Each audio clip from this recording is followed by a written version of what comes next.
Hey everyone, welcome back to On the Fence Movie Reviews. I am Adrian, joined by my co-host Rob. And today we're going to talk about The Falcon and the Winter Soldier, Episode 2, The Star-Spangled Man.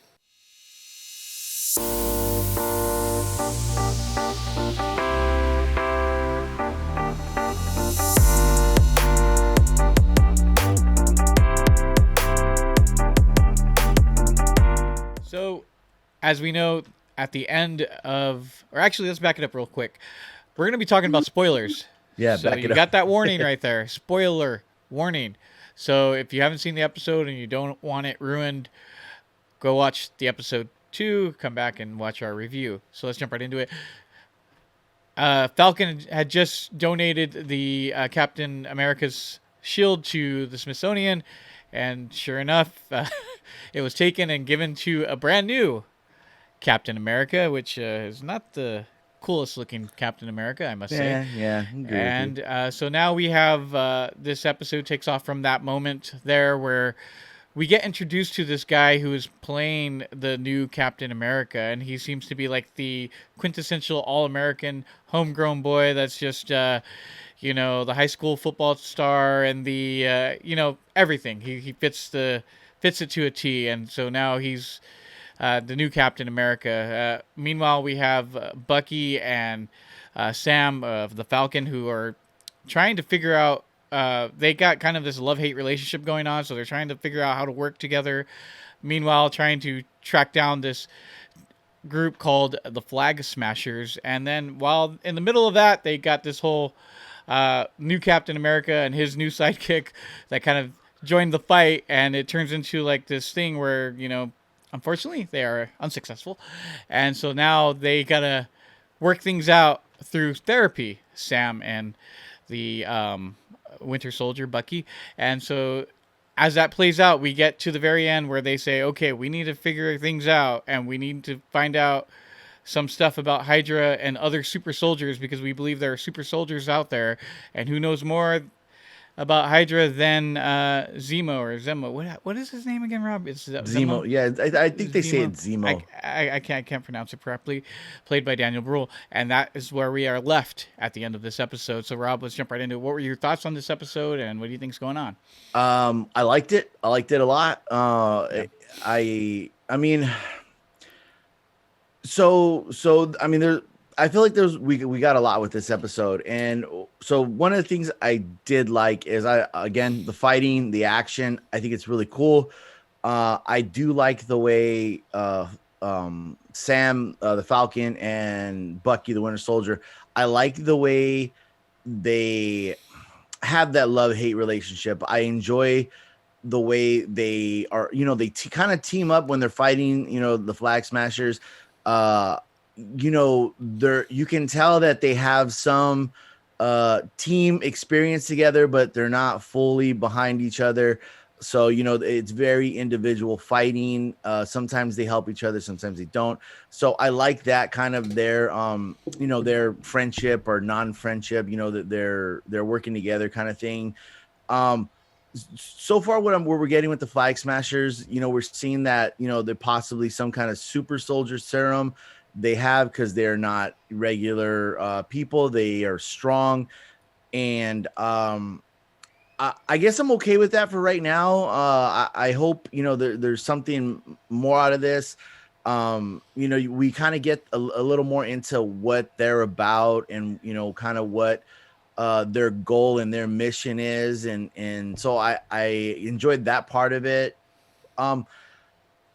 Not okay. So this is one thing that I was worried about, and I understand it. It's probably his story arc is I'm gonna say the Winter Soldier is probably one of my favorite characters in the MCU. Probably, if not, one of the favorite top, probably my favorite. Yeah. I also really enjoy Rocket Raccoon. So they can swap back and forth. Yes, I love Rocket Raccoon, but one thing I'm noticing from the last episode and this episode, and again, it's probably character development, and I'm used to seeing Bucky, the Winter Soldier, just kind of kick butt and he's an assassin who is just trained and he knows what to do. And I feel like these, specifically this episode, I feel like he is not, I don't know if he's not like trying, or if maybe because of all his conflict with what he's done in his past and having to go through therapy and kind of relive these horrible memories. Yeah. Maybe he's not putting forth the effort as he would have before. So that's really the thing that's kind of stuck out to me this episode. The whole episode is good. I just have some torn feelings and some conflict about, as far as what they're doing with Bucky as the Winter Soldier. I Okay.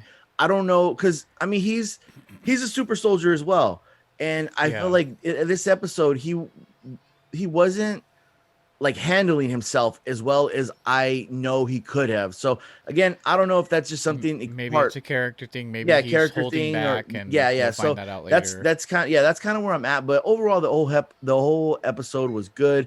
And then when I'm gonna call them fake Falcon and fake Captain America show up, Yeah. I Yeah, I I noticed that. yeah I That was intentional, yeah, obviously. Yeah. yes, I liked it, and I liked how, and this is where I think Bucky and Sam are gonna kind of grow together. Is their issue with Their this distaste for this new this new Captain Captain America, new America, and Falcon yes, character. Yeah.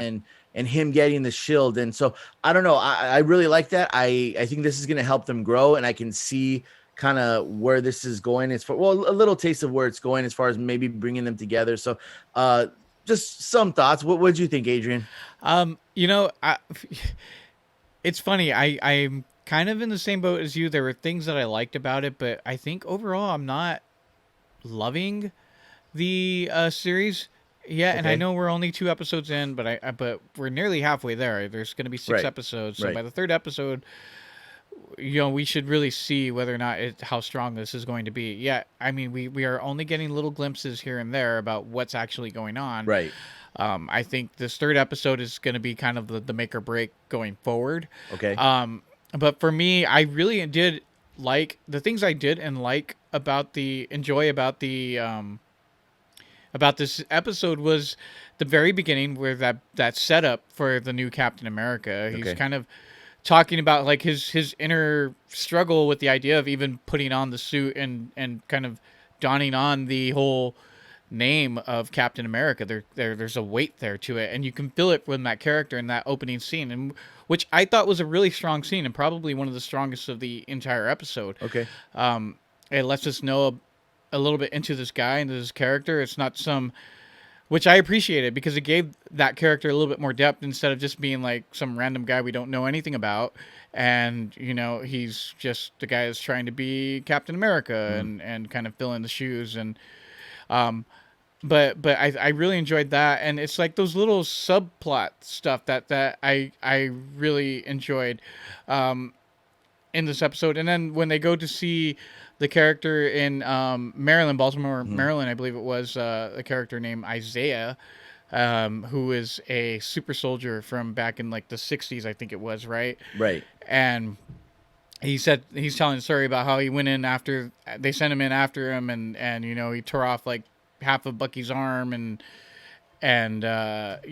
but they like kind of captured him or something like that, right? And Right. they kind of trapped him for like 30 years and were doing experiments on him and whatnot. And that stuff was really interesting to me. Okay. So like even like that social commentary about a black super soldier, and that stuff was really interesting to me, and I wanted to see more of that. The flag smasher stuff, I honestly, I'm not really into it. I'm gonna Okay. just be honest. I'm just gonna be frank. It's just kind of like, man, I've kind of seen this whole, this plot of world domination and all this other stuff before.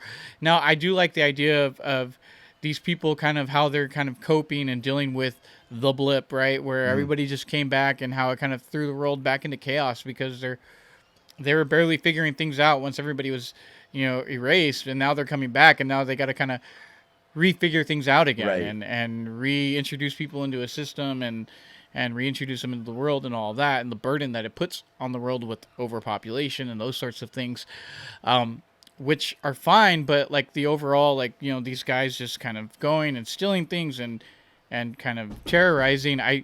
It wasn't as interesting to me as much as the other stuff, like that social Okay. stuff. Like even the part where you have Sam and Bucky arguing after they leave Right. Isaiah's Yeah. house. Yes. You have the cops kind of roll up on them and then starting to give Sam trouble, and then it's like, wait, man, is it, hey, sir, is this guy bothering you? That kind of line, this whole Right. idea Right. of that, that racial, prejudice, or that racial, racism for what it was. But Yeah. that stuff was interesting to me, But overall, I thought it was okay, but I'm kind of holding out because I really want something more out of this, than just another, we got to go take down a terrorist organization, and, we got to find a way to work together, Right. because that's kind of almost paint by numbers Marvel. And I think for me, I didn't love it, but again, I'm going to wait to see how it unfolds. No, yeah, I agree with you, and I feel like that might have something to do because I kind of feel the same way. I feel like that has to do with we've gotten so like now it's like multiverse, and we're so like in space with the Avengers and threats from Yeah. other worlds. It's like it, I don't know if it's like one of those things where it's like, oh well, we expect this grand, the Thanos number two, or is going to come and destroy Dormammu's coming to destroy the world. Yeah. Uh, yeah, and I don't know if it's that we're used to that and we don't remember what this is like because this is pretty much, you know, along the lines of a Winter Soldier, a Captain America Winter Soldier, or even like the first Avenger Captain America, where there's stuff that's going on behind the scenes as far as the government or people just trying to bring down the government kind of stuff. So um I can understand what you're saying about that. I am enjoying it again, but also I'm going to echo you. The Flag Smasher thing, it's cool. That's I like the name. It's a cool name. Yeah. But again, I when I found out, there was a black super soldier who was pretty much along the lines of our Winter Soldier, but Bucky, and Yeah. he got and they kind of references he got thrown in prison. You know, Yeah, exactly. it's like, well, why wasn't, why? I mean, I have my own idea. I'm not just going to jump and assume, but why wasn't this guy being used, for, this mission, that mission? Why was he being tested? Why was Bucky the one who got to do this? Or, I'm not saying, Bucky got any kind of, it was a reward for Bucky to go murder people, but it was Yeah. and then the kind of the way you explained it, you know, the, just the, I'm trying to think of the word. It's for me that kind of storyline down while going down that way is more interesting to me than the Um Flag Smasher. So I hope yeah, they go deeper into and that. yeah, and that's, I think that's kind of to your point, right? Is that the idea that we've gotten so much of these, especially with Thanos, right? This whole world domination, this whole grand scheme of things of like, we're gonna destroy everything, or take over everything. Um, so we've gotten so used to that. The idea of kind of bringing it back home and making it smaller into like, Right. this community, or getting deep into this character psyche, right? Right. And figuring out what's going on, and what happened to that guy, and why. And those smaller things, I think, are make for more interesting, because it's different, and we've gotten so used to what was before. But like I said, I'm holding out. I hope that it does go a little bit deeper. I am looking forward to that whole scene when we're obviously going to get it, where Bucky's going to have that interaction with the Zemo, and seeing how that plays out, because Right. I really like Daniel Brühl as an actor. He's amazing, and I can imagine that scene being really intense. So I am looking forward to this next episode, but I really want to see something a little bit deeper, a little bit better than just, okay, we got to stop a terrorist Yeah. organization. Well, guys, what are your thoughts on episode 2 and the series so far? Why don't you comment down below and let us know what you think. Also, don't forget to click like, subscribe, and share with all of your friends, and follow us on Instagram at On the Fence Movie Reviews. And remember, we will catch you on the fence.